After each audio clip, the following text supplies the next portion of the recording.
selling their entire catalog for $50 million, which I think is the steal of the century.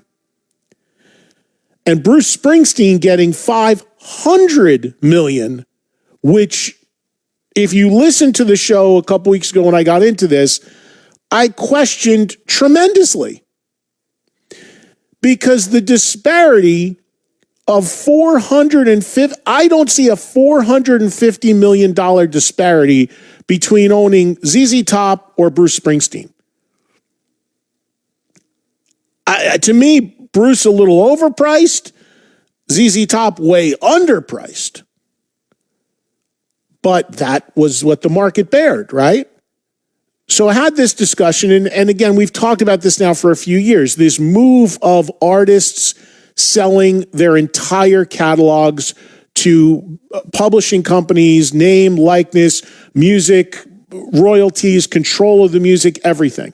It's been happening now for 5 years. It's been happening for a long time, but at a crazy level in the last 5 years.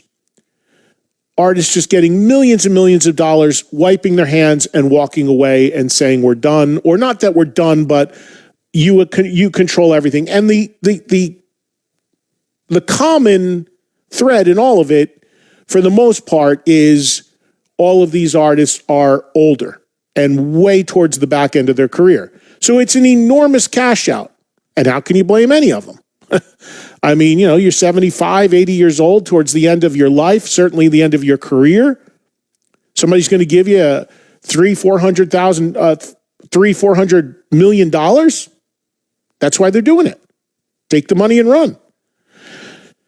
The deals are really like, obviously there's different deal points on all of these agreements, but the amount of money being spent is really interesting to see.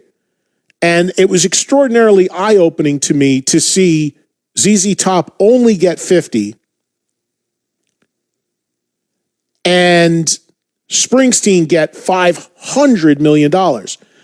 Today comes word the latest artist to do the big sellout is David Bowie.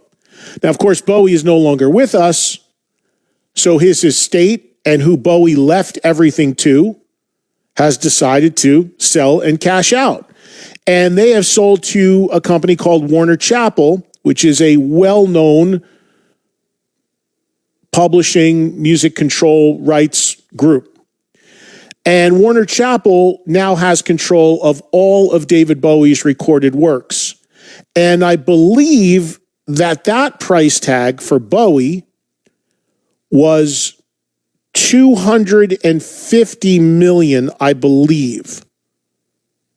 Joel, did you see this story? I hate to make you chime in when you're... No, that's I did see the story, and that is what they're reporting right now. Right. So think about that. Like,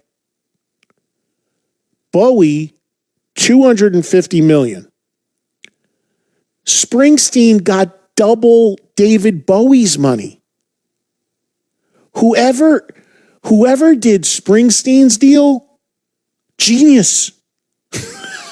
I mean, and this is not any knock on Springsteen in any way. I acknowledge that Bruce is an iconic, legendary artist, songwriter, and all of that. But I was floored at the disparity of ZZ Top at 50 and Bruce at $500 million. And David Bowie slots in right in the middle at $250 million.